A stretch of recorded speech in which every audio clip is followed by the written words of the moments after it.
Hello everybody, my name's Ben Page. There's a lovely picture of me there. I'm the Chief Executive of Ipsos MORI, and my role today is as your host. This is one of the most exciting sessions I think we've done this year. We've talked a lot about the impacts of the coronavirus in the short term. This session is what the world might be like in a few short years' time. Now, we can predict the future with great accuracy, but you have to wait till a Tuesday before a general election for us to do that. When we last did it in 2019, we were accurate to 0.3% for each party's share of the vote, but we did get to the Tuesday before the Thursday to do that. When it comes to further out, I think we would probably all agree that it's very hard to predict the future, but what we're going to share with you shortly are some elements of the future that almost certainly will happen.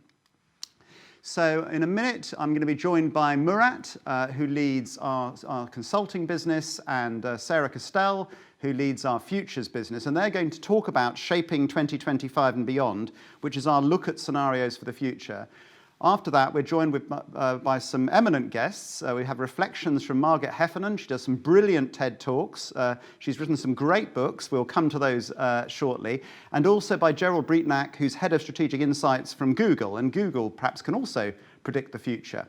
So without any further ado, I'd like to welcome Murat to the stage. Here you go.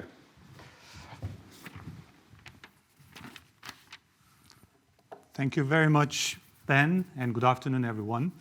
So for the next 20 or 25 minutes, we are going to give you a view of the future. This is a session about foresight, where we will talk about how to think about the future, a framework that we believe helps businesses and organizations to plan a bit better for the future, to grasp potentially new opportunities, and to make better decisions.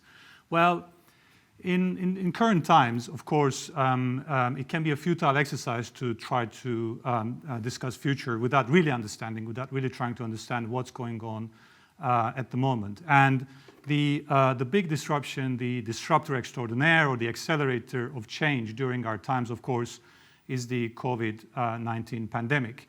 Now, Ipsos has been running a continuous tracker since the beginning of the pandemic to try to monitor how people feel, what they do, what change in their lives, and which behaviors are moving. It's a study that's been done in 16 countries. And then we map how people feel about themselves, their situation across a curve to try to guess how the pandemic recovery is happening across the markets. One thing we see from the recent data is that the recovery continues, albeit at a slow pace. But we can expect the pace to pick up, of course, as more countries come out of the lockdown. The more important point I'd like to highlight here is many of us in many countries are telling that we are adopting new routines in our life. We're settling into new ways of doing things. And some of us are even thinking about the new normal. And we expect that this is going to continue, the change will continue, and that will create new uncertainties that we need to deal with.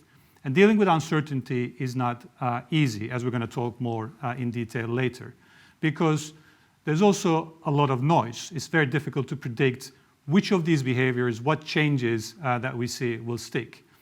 We hear lots of noise. We hear continuous stories about governments taking certain actions, big companies, multinationals, trying to innovate differently and find new ways to reach their consumers, or even like small businesses, the tiny pizzeria on our high street that, to use some trendy jargon, has pivoted its business to create a delivery business.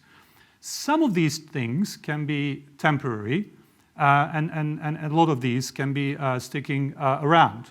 How do we tell which ones are going to stick? How do we tell which are noise and which ones are going to be with us for the future? This is why we need to build alternative future scenarios and models that can help us plan better for the future and deal with uncertainty. A good example of one of the uncertainties that's going to stay with us and that probably impacts many of us is the future of work. Now, we know that remote working is there to stay for the future, but we're not exactly sure. There's little consensus around how and where we will work exactly as we come out of the pandemic recovery. Now, when we look at some recent data in this country, there's actually quite a gap between our desire as employees to work from home and what we think, what we feel our employers will allow us to do so. There's almost a day of a difference between those things. And that creates another layer of uncertainty. And how do we deal with that? Every organization will have their own challenges in their own context. There will be unique decisions that they will need to make. But one thing we know for sure, one thing we can tell now is that it's going to be very difficult to talk about the future if we rely too much on past data and our current assumptions. And in order to illustrate that, we looked recently at how the important drivers of choice have changed for consumers in different categories. This is a busy chart, I know, but that's sort of the point, to tell that there has been an unprecedented change in many categories in terms of how consumers, how people are making choices. And the magnitude of this has not been seen before, but of course, some of these will continue to evolve as new behaviors come into play. The important thing here is, as a pattern, what we see happening across these categories is the core values for consumers are becoming more and more important. Consumers are getting more entrenched in their core values. As an example, for instance, in the financial services industry, people are talking about choosing brands that are aligned with their principles, the brands that have integrity. That's a common pattern that we see: belonging, integrity, trust becoming more important, and things related to features, product attributes, or function becoming less important. And that is important for all the businesses, all the organizations to understand, and that's one reason we can't rely too much on the past data, and we need to build future alternatives. So this is what the rest of the session is about. We will tell a few stories of the near future. In our vision, the world is in continuous change, and we need the future narratives, the stories of the future, to be able to build plans and make better decisions. We're going to talk about certainties and uncertainties and what are the best ways to deal with. And we're going to finish off by sharing a few ideas on how to make best use of the 4 pathways that we're going to share. So without further ado, I'm going to pass over to my colleague Sarah to talk about the pathways and the future scenarios. Thank you.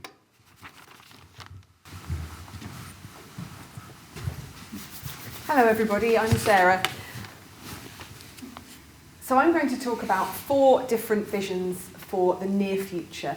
And by near future, we mean 2025, perhaps stretching as far as 2030, and then thinking a little bit further, perhaps even into 2040 and beyond. This is all based on a report that we have written over the last year. We've done a really big comprehensive horizon scan looking at a lot of secondary data, obviously Ipsos opinion data that we have a great deal of, but economic projections, a lot of journalism, other people's scenarios and predictions and projections. And we've interviewed 12 global experts, and we've drawn in about 100 of our colleagues in Ipsos into this endeavour to try and do a bit of foresight and look and see what the future might hold. And what we've come out with is a set of 4 scenarios, and you can see them there on the slide. They're colour-coded for ease of recognition. And they are based on what we see as the biggest drivers of change, the biggest differences that might turn the world in different directions in the next few years. We hope they're all plausible, but we also hope they're all a bit stretching and challenging. And of course, what will really happen will be not any one of these scenarios individually, but probably a mixture of elements from all of them. And as a business or as a member of government or as a private individual, you can use this foresight to think about the type of worlds that we might want to live in and what you can do now to start making the kind of world that you would like to see and participating in the worlds that are there. So how we structured this and how we think about this is, first of all, we identified what would be certain in these future worlds. As Murat said, there are some things we know are likely to come down the track, and we've mapped them here in a sort of donut in a map, and you can read more about it in our report. But we think there are certainties. There are the macro trends that we knew about long before COVID-19 and long before 2020, the climate emergency, for example, or the rise of AI and automation, the increasing use of data across all spheres of our lives to change the way that we live and the way that we govern, the way that we run our businesses. And all of this is going to be present. Remote working is going to be present in the future. Social conflict, to a certain extent, will be present because we already know that young people and old people have some quite different ideas across the world about how they want to recover from COVID and what they want governments to prioritise. And so all of these things will be there. But the real challenge and the real interesting areas, I think, are the way that the world might react differently to those different certainties, to come out with some quite different flavours of 2025. So I'm going to talk you through those 4 different worlds that we've constructed. But first I'm going to talk about the dimensions that we built them on. We looked at the biggest drivers of change, and of course one of them is the economic picture. So looking forward just a few years to 2025, commentators are already saying in the UK that we may see a stronger recovery economically from COVID than we at first expected. There may be a swifter and a faster bounce back to where we were before. It may be a K-shaped recovery. It may be one which exacerbates quite a lot of inequality in society. It may be founded on a really strong vaccination programme. Many of you watching will have already had your first or even your second vaccines already, and that will carry on as we go through the spring and summer. And that may give us a solid basis on which to rebuild our economy. But on the other hand, we also know that there are some medium-term challenges for us economically.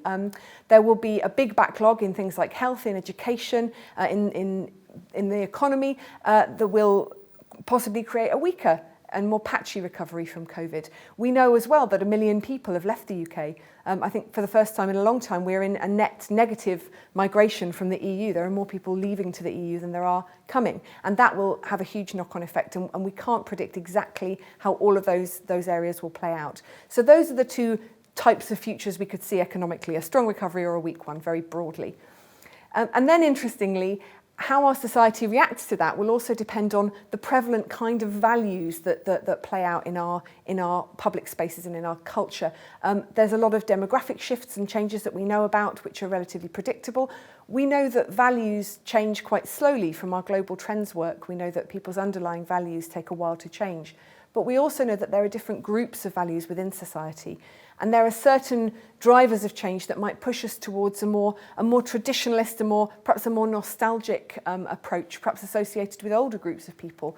The house prices are still creating divisions in society, allowing some groups of people to hold on to their assets while others have fewer assets. There have been huge kind of problems with different groups being moved in and out of the workforce as a result of COVID-19, women and ethnic minorities suffering from that. So that may play out within our society.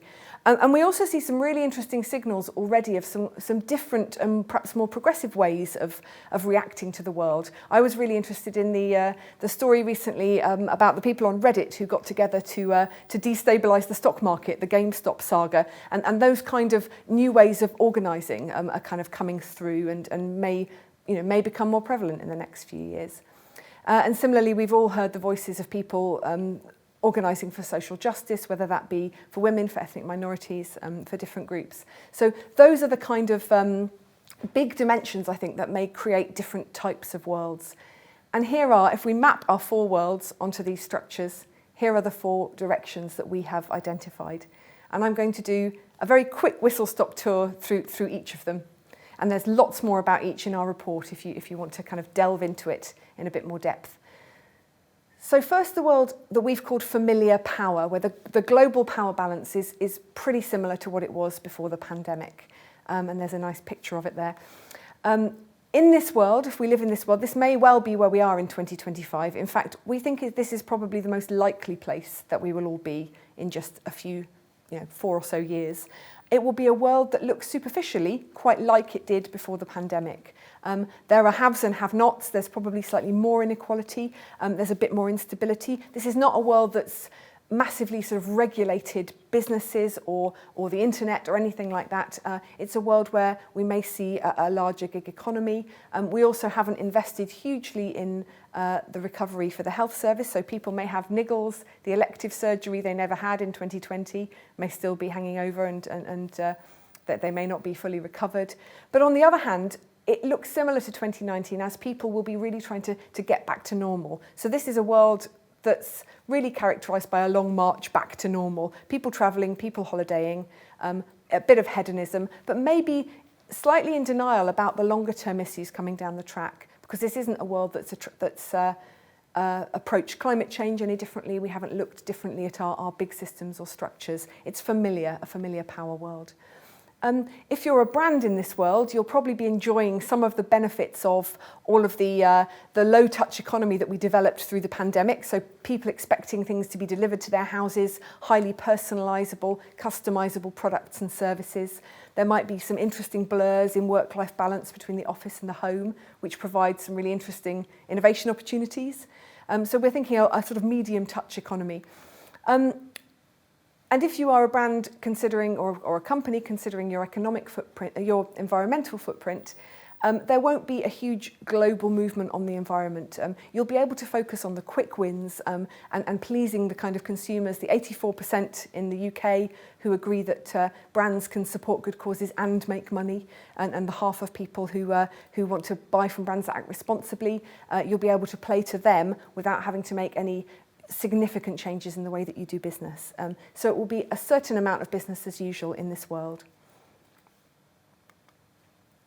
But there are three more narratives. They may be less immediately obvious to us. They may be less of a direct path from where we are now, but they're really important to consider. We can see the seeds of each of them in the world as we look at it today. And the first we've called local power. This is a world where if you are a company operating in this world, you'll have a slower economy to operate in, so perhaps slightly less area in which to operate. But you will also have customers who are interested in local, regional products, who are focused in on their national level markets and societies.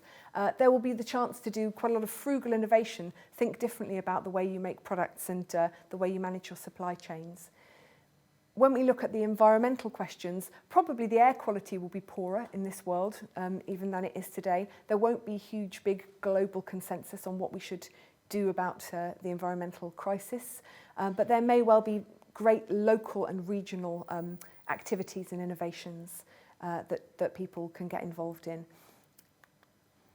And the kind of flavour of this world, I think, is quite a nostalgic one, possibly quite an anxious world.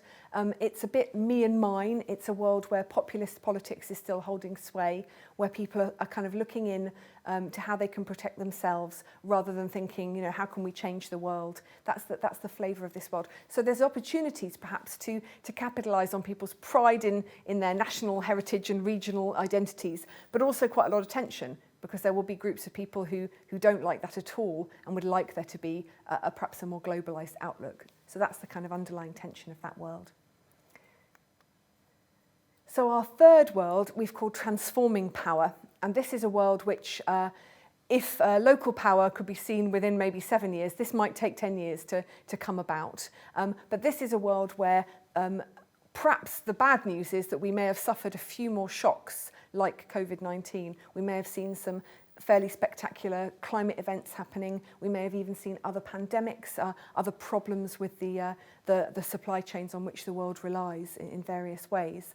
And that we have projected, our narrative of this world is that we've projected that the world will respond by creating new business models that maybe have embraced donut economics or net zero circular economy approaches.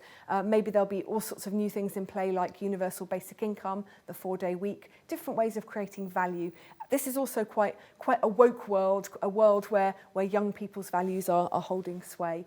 But it's also a world with quite a lot of state power. People are surveyed quite a lot, and quite a lot of power that big tech have in this world as well. if you are a company in this world looking to manage your environmental profile, you're going to have a completely transparent supply chain. You're going to have to really be passing that value down the chain, and there'll be more venture capital, there'll be more investment available for more diverse groups of people. So that's what that world feels like. That's a little taste of that one. And then our final world that we've projected as part of our scenarios is called fractured power. And again, this is probably not something that's going to happen in the next 5 years, although it's all within the realms of plausibility, if not likelihood. This is a world that's perhaps a bit less fun to live in. There is a lot of climate migration, there's a lot of conflict, both trade wars and actual armed conflicts between different powers in the world. There have been some quite significant climate events. People are surviving rather than thriving, I think, in this world. Again, there are opportunities then for companies and brands to think, well, what are they bringing to the world? What's their purpose in this kind of environment? Can they help people meet their core needs? Can they help people innovate in clever ways using what they have to make their lives better? And also, rather than just thinking about how to bolster the middle classes, the upper classes, how can companies and organisations help the thin wallets, help the people who have very little in this world? It's a world of inequality. Again, probably there will be some consensus that people don't like the elites very much. There'll be a squeezed middle class again, and there'll be a larger struggling underclass. So it's not a very happy world to end on, but I think it just shows the range of possibilities for us. And we hope that by thinking about all these worlds and thinking about them in terms of how they would feel to live in and what it would be like to do business in these worlds, this can help organisations structure their strategy from today onwards. And so I'm going to finish my part of the discussion and hand back to Murat, who will talk a little about how we use these pathways. If you're sitting now thinking, what do I do with all this information? Murat will give you some more guidance on that. Thank you.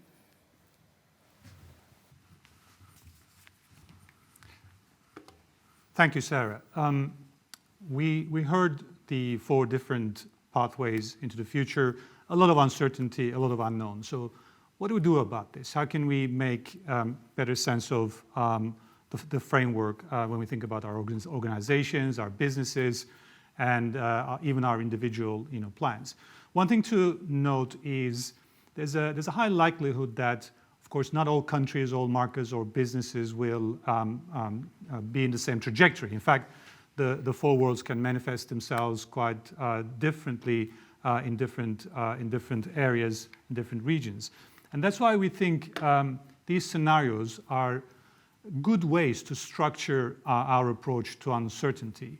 We're going to talk briefly about 3 things, really. The first one is, how can we test our existing strategies and plans against the 4 worlds to become a bit more ready about the future and not go really linear when we go into the future. I guess if you've come to this webinar, I don't need to convince you about the value of scenario planning, scenario building. But the point here is scenario building is much more useful if it's not just happening in the boardroom, if it's more institutionalized across an organization, across the enterprise. And the second thing is if it's more dynamic. And we believe this framework can help with the process of institutionalizing scenario building to think about the futures. The second area is becoming more agile in the face of uncertainty, and agile is a big word. And we heard from clients when we spoke to them last year that actually it's a good thing to have as an ambition, but it's very difficult to execute, mainly because of the challenges with the organizational culture. And we think these scenarios, these 4 future pathways, are a good way to create a shared understanding across the organization about the future, a shared and common understanding of the principles, of the assumptions, and of the uncertainty. So the businesses and organizations can become more nimble, more agile, the way they operate and the way they think about innovation. And finally, there are dimensions of certainty, but there are a lot of dimensions of uncertainty. It's very difficult to list all of them, but we can build a framework in which we monitor the key dimensions that are impactful for our business, for our organization. The key thing, as we discussed before, and as Sarah also alluded to, is relying on past data can be quite misleading. And building a dynamic model monitoring the key dimensions helps us become more ready to move into the future. Something around that in terms of what are the potential key critical dimensions of uncertainty. We've started to think about it, and here's an example, here's a list. It's not an exclusive list, but here's some examples of what might be key indicators, key dimensions to monitor to move into the future. Of course, Sarah mentioned economic resilience, which is a main factor, a main vector in terms of future trajectories, but power balance, how power is going to shape up, whether it's going to be fragmented or consolidated. What kind of innovation we expect to happen in the future, and how can we really shape it instead of just reacting to it. All of these things are important, and there will be also more dimensions to take into account when we think about our individual businesses. The key thing there is to keep this dynamic and to look at for new sources of data as we build these plans. So we want to finish the session with 3 takeaways to summarize. The first one is to remind ourselves that these scenarios are helpful tools, is a helpful framework to navigate today and the future. And it helps the basic need for a lot of businesses where they need to meet the needs of their current consumers, but they also need to think about the future, what we think of as the innovator's dilemma. And by looking at these scenarios, by planning for the future, we will be able to hopefully give you a framework to do this in a better way. The second thing is, oftentimes, as Ben said in the beginning, it's almost impossible to predict the future because we don't look at the fringes. We don't look at think about the extreme ideas or the events. And by building alternative futures, we can consider, some of these uncertainties, and we are less prone to possibly becoming more blind, as to what can happen. So building those scenarios and working with them should allow us to take into account potential extreme events, even ideas that might impact our business. And last but not least, foresight can be creative as well as descriptive. We can create the future and we can shape the future if we take into account what might happen and the different uncertainties. So I will finish there. Hopefully this has been a useful whistle tour of our framework and our thinking. As Sarah said, there's much more detail in the report that we published, so we encourage everyone to look at it if they haven't. And then I will pass over to Ben for the next section. Thank you. Thanks very much, Murat and Sarah. So you've seen our view of the future and potential futures. What we want to do now is just get some expert reactions. And the first person I'd like to turn to is Margaret Heffernan. Margaret's going to join us remotely, so we'll see how all the technology works. She's written some brilliant books. 2 of my favorites are Wilful, Blindness, and most recently Uncharted, which looks at the abilities of humanity and us all as individuals to predict the future. And I was, of course, most struck by the fact that many of the experts didn't turn out to be that good, even at the beginning of the 20th century. But Margaret's a great speaker, a great inspiration, works both in business and academia, and a brilliant person to give her reactions to what we've just heard. So Margaret, over to you. Thank you. Yeah. Thanks, Ben. I mean, I think these are deeply challenging, very interesting, highly plausible scenarios, and it's really fantastic to see the work that you and your team have put into them, and the degree to which they kind of speak to probably our greatest hopes, but also our greatest fears. I don't think there's anything in them that feels, that it's made up or fanciful. I'm also extremely struck by the fact that only in one of them are we not pretty categorically doomed. This is not unusual in scenarios. There's usually a feel-good one and then a whole bunch of feel-bad ones. But I think it's, in some ways, I think what's a little alarming is that what makes them plausible is actually, for all of our talk about acceleration, 3 of them don't show the world moving very fast. So the reason I say that, all but one show that we're pretty doomed is that, while scientists will tell us that actually the next 10 years are critical as far as the climate crisis is concerned, in 3 of these scenarios, we absolutely fail to rise to the challenge. So that has implications for a couple of things. I think it means that for any company of any kind, it's pretty clear that actually turning away from that kind of willful blindness and embracing environmental change is going to give them an edge because, the great thing about science is you don't have to believe in it for it to be true. So, whether we have local power or familiar power or fractured power, the climate's going to carry on regardless. And so for companies that are thinking seriously about their own resilience, actually getting ahead of the norm is going to give them a very real and physical advantage. So I think it's quite important that companies now more than ever think about the kind of culture that will allow them to think beyond what the major trends are. One of the things that we understand about economies and about business sectors is that they are very susceptible to herd mentality. And as much as some people in strategy might monitor the kind of key dimensions that we've heard, it's going to be really important for leaders and leadership teams to be able to think critically, independently of the sector in which they operate. Because most of these are pretty dire scenarios. I think the issue which Murat made about agility is really interesting. The difficulty that companies have had embracing agility and the difficulties that they will continue to have. I think the difficulty with agility, which appears to be the perfect solution to uncertainty, which is kind of leave all your decisions to the last minute and then be really well prepared to move fast and very incrementally. The risk of that way of working is incoherence, that both the market and the workforce start to wonder where on earth are we going.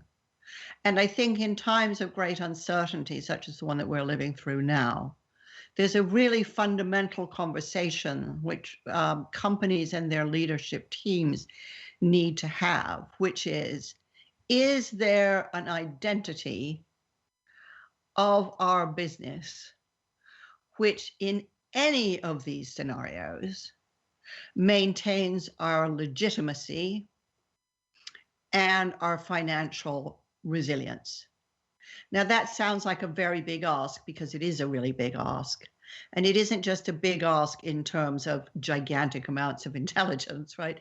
It's a very big ask in terms of creativity.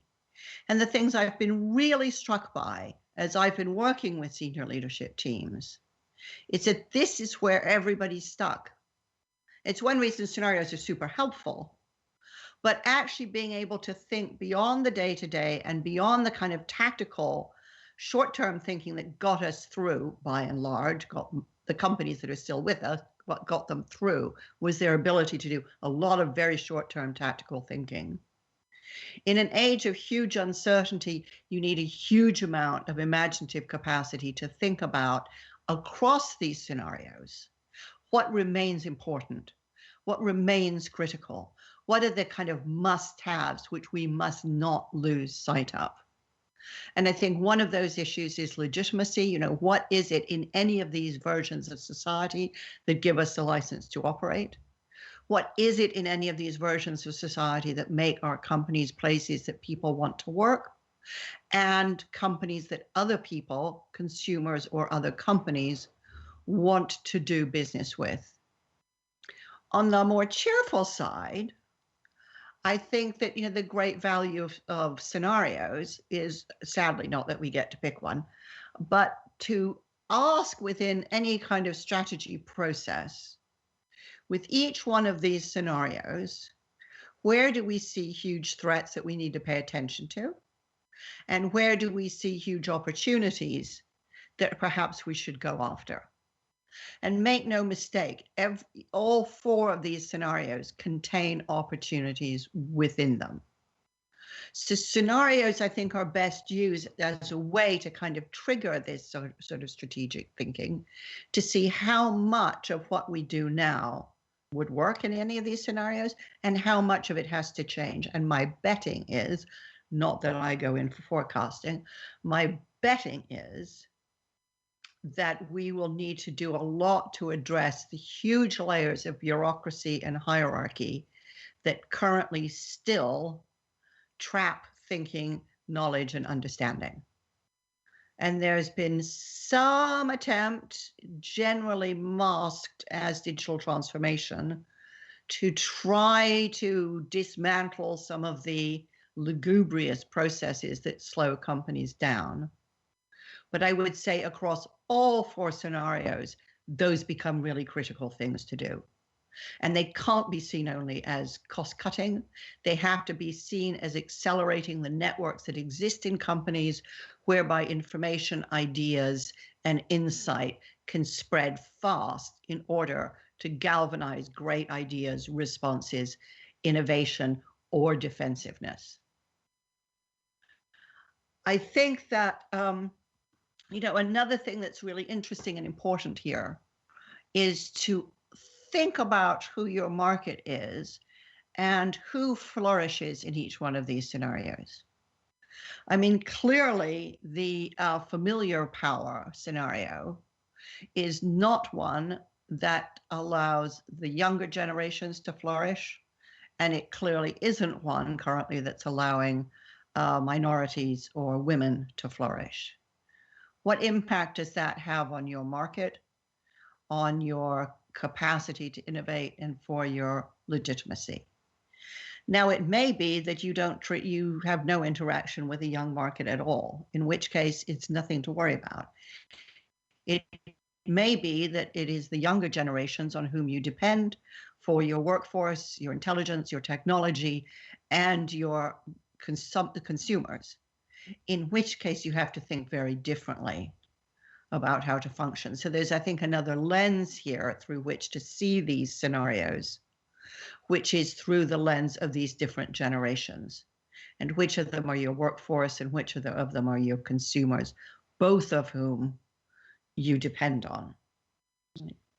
I think also, I think it was Murat who said something really important and profound, which is to the degree that scenarios like this are proliferated and become a framework within which the company can have conversations with itself, they can be hugely liberating of critical thinking, really productive debate and discussion, and do a great deal to make sure that as a whole, your organization doesn't lose the capacity for insight.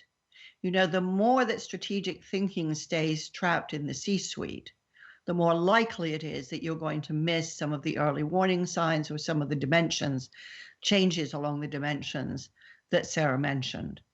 So I would really urge companies to use these as thinking frameworks with which to think about where are we going and do we have the capacity to respond to these different possible futures as robustly as we'd like to. And I guess the last thing I would say is we talk, I think a little glibly sometimes, about resilience and robustness. They're not the same. Resilience means that we have the capacity through whichever resources, you know, cash, people, ingenuity, IP, assets, and so on. We have the capacity to bounce back. Robustness is a different thing. Robustness means when some blow occurs or some great surprise strikes, we can just keep going. So it's a much higher standard.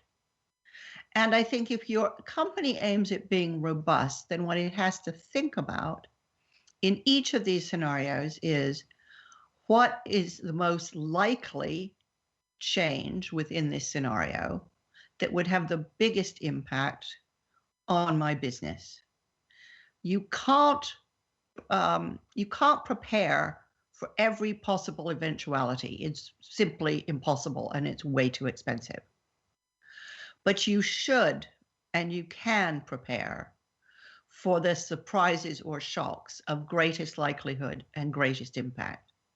And that should be the one lesson, please, that we've learned from the pandemic, which is, this was an event where anyone you asked would have said high likelihood, high impact. And we did virtually no preparation for it at all on the grounds that it wasn't efficient to spend money on something that might not happen. We've seen the very high cost of that efficiency in the last year. So it's super important for companies to think about not every single eventuality, but what are the possible events in each of these scenarios, good and bad, for which would have a huge impact and which are very likely. And don't forget to work on those, because the nature of uncertainty and the nature of complexity is that these are domains in which efficiency will not help you. It will undermine your capacity to respond. So I think that's probably enough for me in one little down. But I really think they're great scenarios, and I would really urge people to use them as a way of unlocking what I think most people find at the moment is a sort of stalled capacity for creative thinking. Nobody's feeling deeply imaginative at the moment, and we need to get imaginative really quickly because the world won't wait. Thank you very much, Margaret. So thank you so much. So we're just going to hold that there. Do keep sending in your questions. We've got some great ones already about the superpowers and a whole load of other issues. But I now want to turn to Gerald Breatnach. Gerald is a historian originally at university, like me. So I like him a lot for that. But even more importantly, he's head of strategic insights at Google. They have huge amounts of data and presumably also are frequently thinking about the future. Gerald, over to you, please. Thanks a lot, Ben. Thanks for inviting me. I knew it would be very, very difficult to go after Margaret. Thank you, Margaret. It is genuinely hard to follow those kind of the kind of gravitas of those comments, really. But just to give a few reflections on today. Firstly, it is so refreshing to be able to lift our eyes a little bit. I know you talked about it being the near future in 2025, but that's not how it feels to me at the moment. I mean, when we set up our team, the goal was to combine Google data with commissioned third-party research and provide insight around the challenges and the areas that our clients and customers were caring about at different sectors. And the reality for the last year is that everybody has just been wanting to understand what's happening right now. And Ben, you said Google might be able to predict the future. Well, we wouldn't say that, but we would say it's very good at, the Google data is very good at nowcasting and understanding what's happening.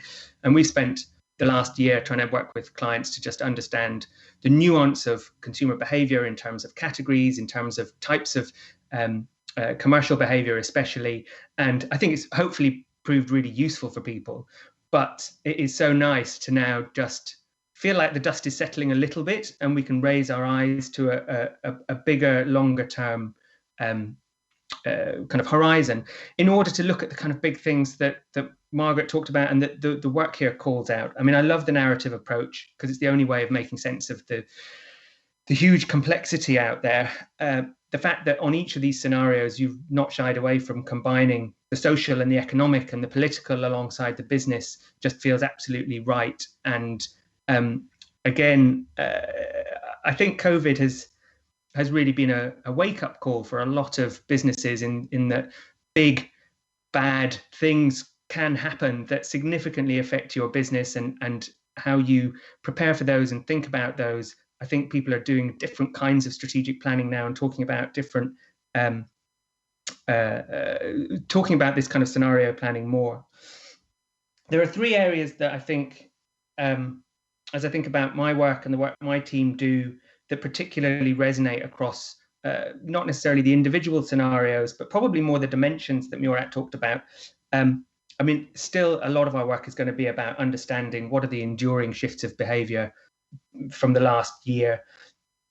This is quite narrow, really, but you'd expect us to look at things like digital commerce, digital experiences, looking at mobility as well, Google mobility data being a great source of insight around what's actually happening as we come out of lockdown, and give us some insight on the future of the high street, the role of the high street, we'll be continuing to track both our data, and then the economic data is obviously critical here, and combining it with third-party insight. And what you were talking about in terms of values and understanding the shift in values, I think is really, really important. But in a way, that's all kind of obvious that we would be looking at that. And what these scenarios help us do is try and get from fairly tactical, short-term views on what's happening now into something that's a bit more strategic, and pulls those into kind of pointers that might work across these 4 different scenarios. So I'm really interested to try that. The other 2 things are probably less obvious. I think we're going to have, we're already seeing just a massive increase in the number of conversations around sustainability and ESG, which I think is related to the impact of the pandemic. It may seem really obvious, but in a way, these conversations weren't happening universally before. And I think now we've an opportunity to make sure that they do, and it'll be really interesting for us to do that, because it's not something we've necessarily been as having the conversation around. I think it's really interesting to see how some of the leading companies in this area are approaching it, and also moving from thinking about environmental concerns to thinking more broadly about social impact. So Unilever's recent announcement around the living wage for their supply chain, for example, and seeing the CEO's statement around their responsibility, or their feeling of responsibility for inequality in the world, as well as environmental impact. It really kind of builds up from what was a fairly narrow lens on sustainability into something that's much, much broader about business's purpose, and some of the things Margaret alluded to. And I'm just really interested and excited to see how we can partner with clients on this across both our cloud business and our ads business, and thinking about insight. I mean, there's all sorts of opportunities here, and I think it'll be a big focus for us over the next well, from here on in, basically. And then the third area I think we'll be spending a lot of time on is just picking up on your points around privacy and the use of data, especially in transforming power. And I think there's quite a nuanced picture here, because different tech companies are taking different approaches here. That's quite important. I mean, the outcomes we're looking to here, I mean, Google's committed to very strong industry standards on this, and talk a lot about doing more with less data. So I think while machine learning and automation are given, how that plays out for businesses vis-a-vis personal data from an individual's point of view, I think isn't a given. When third-party cookies kind of get phased out, Google's not planning to introduce a replacement for those. And I think the regulatory context, the consumer and user context, means that we might actually end up in somewhere that is that could be a better place, although that might not be uniform across tech industry. It's a really interesting one too. We'll definitely be working with clients on that over the coming years. So those are a few kind of big areas that are my reflections on this. I mean, overall, I find it really empowering to think about some of these themes, and also the fact that we've got agency in these, and it's a bit of a call to arms, really. That like Margaret said, only one of these is even a remotely reasonable outcome. So what can we do to help both our business and the businesses we work with move towards the outcome we want to see? It's a real call to arms. And I'll stop there, because I think we'll run out of time for questions. We have some questions coming in, and I'm also mindful that we promised the audience that we'd only take up about an hour of their time, but what we'll do is do the questions in threes, because then the people out of the room as well as in the room might be able to answer them. But let's go through 3 first things. One will probably be Sarah immediately, but first of all, obviously there are degrees of uncertainty in the scenarios. So how did you choose those areas of? Well, how did you choose the certainty or uncertainty? That's the first one. For everybody else, we have questions about the balance of global power. We have China, We have Russia about looking like it's stepping up in Ukraine. The government in Myanmar seems to be able to do pretty much what it likes. China seems to be able to manage a digital ecosystem, and it's now even, if I'm brutally honest, stopping me in Britain asking questions about China, quite frankly, because I'm worried about my business in China. I hope my Chinese colleagues aren't listening. So what do you think about that? And then finally, a question perhaps from somebody in an airline: what does under the 4 scenarios, Murat, or colleagues, what's the future of air travel in these different worlds? But do you want to go first on the uncertainty, Sarah? Sure, thank you. So I guess, yes, in terms of the 4 scenarios themselves, we did present it in our report as there being a core pathway, probably most likely for the next, I guess it's 3, 4, 5 years, and that's probably quite practical in the sense that that's the one closest to business as usual today. But as you step out from that time period, the other scenarios perhaps come into play a bit more. In terms of the individual dimensions within those scenarios, we had quite a geeky process of workshopping where we looked at individual drivers and we mapped certainty and uncertainty. We looked at the weight of evidence behind them, the different places that evidence came from. But I think to overall answer the question's spirit, I don't think it matters which one is the most likely of the 4, because to echo what Margaret said, we're not going to get to pick one. We're going to get to choose how each of them help us strategize in the present, because actually none of them are accurate pictures of the future. They're all designs for thinking, frameworks for thinking about what we might want to keep, what we might want to change about our organisations now. So I would urge people to see them as stories in that way. Margaret, can I throw you the one on global power, global economic powerhouses, and particularly countries like China, which almost seems able to, at least internally, control a lot of the digital ecosystem, or as much as it feels it can. I mean, in one vision of the future, you have governments like China that have tools that the Stasi and KGB could have only dreamed of before 1989. And liberal democracy, which we used to think was the inevitable outcome of human progress, doesn't always seem quite so likely. Where are you on all of that? Well, I think the minute you think anything's inevitable, you're in a state of severe delusion, frankly, thinking about the future. I mean, I understand what you're saying about China, but I would say that the Stasi would be even more thrilled by what's happening in the West, because we've hit on this brilliant business model where people now pay for the products and buy the products that spy on them. So, I mean, imagine if, people had been paying the Stasi for the privilege of handing over the data. That's a pretty stunning business model. You could say the Stasi got wrong is that they weren't capitalists. So I think the issue around surveillance everywhere is going to be acute. I think people are, it's not everybody, but a lot of people are more aware than ever of how much surveillance there is. In the Internet of Things is absolutely about a connected world, which means 2 things. It means, first of all, gigantic amounts of data going to large numbers of companies. And it also produces a kind of hacker's wet dream, to be honest. So the degree to which we now can collect data, and when I say we, I mean companies, I mean the state, and I mean bad actors, I think is going to put a lot of pressure on every conceivable system, because since they're all connected, when you start messing with one, you start messing with all of them.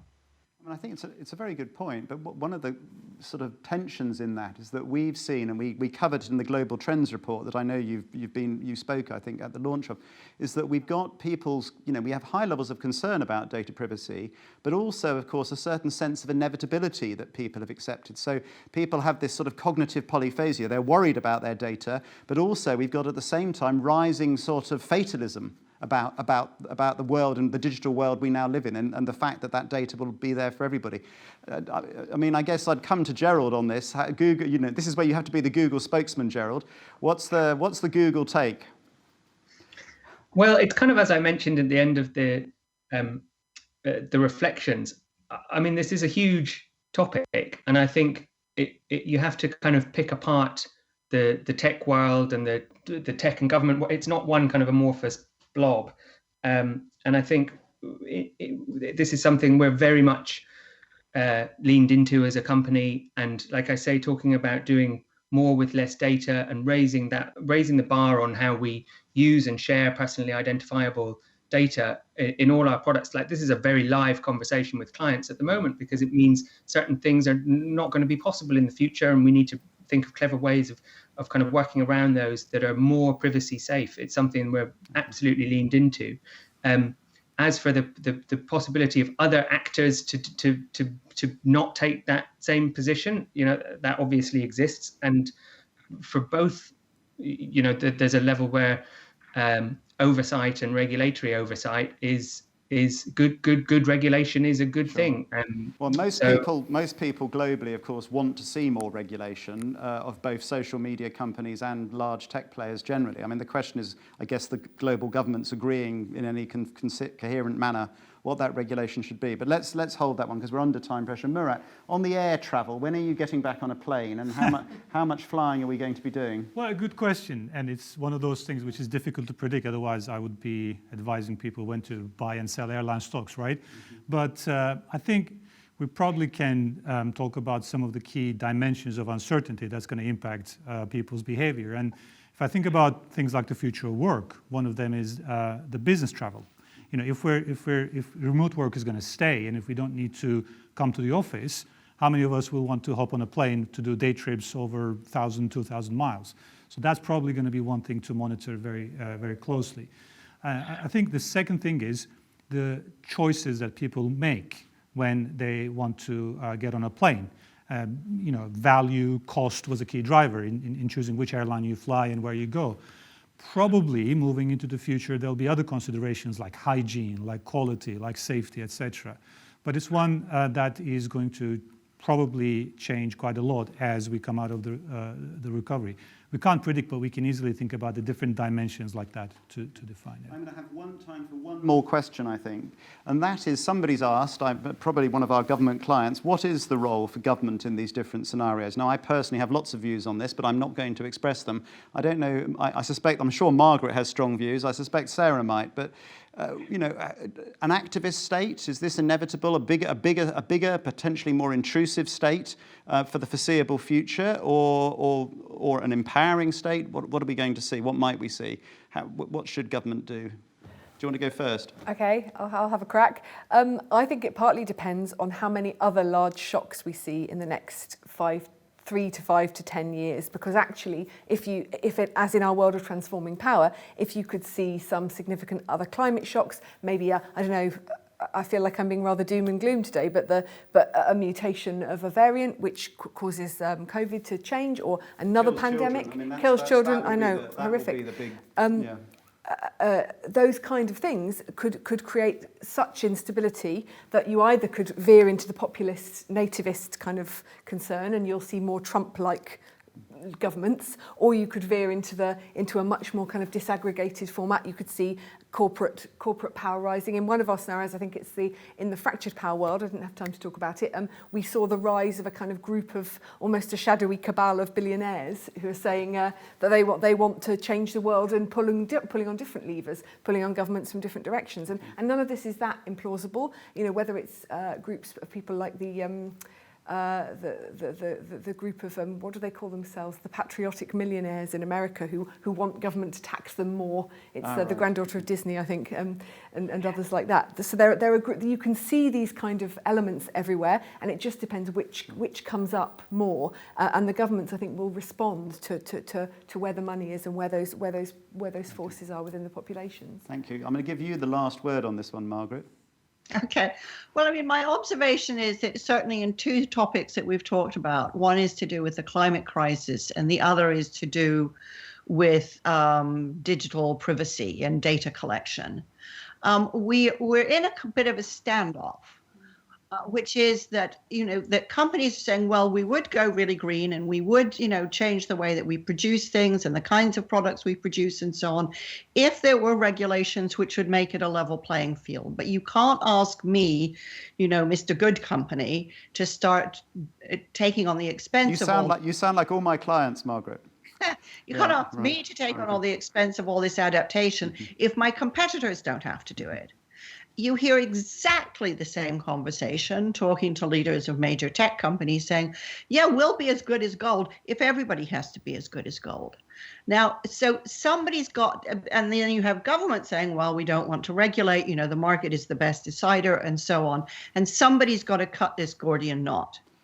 And my hunch is that it will ultimately have to be government, because it's actually the only way to kind of reset and respond to citizen expectations.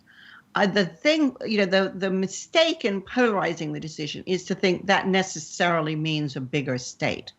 I don't think it necessarily means a bigger state, but I think it does make a state which is there, as certainly in Western democracies, states have typically always been there, which is to protect fairness for citizens and companies alike.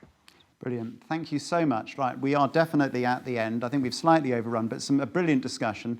Thank you very much to Gerald and Margaret for joining us remotely and some great input, and also to my colleagues Sarah and Murat. That's all for now. The report's on the website, and we look forward to your predictions for the future. But we'll see everybody soon, and thanks again for joining in. That was really, I've learned things. That was great. Thank you. Thank you.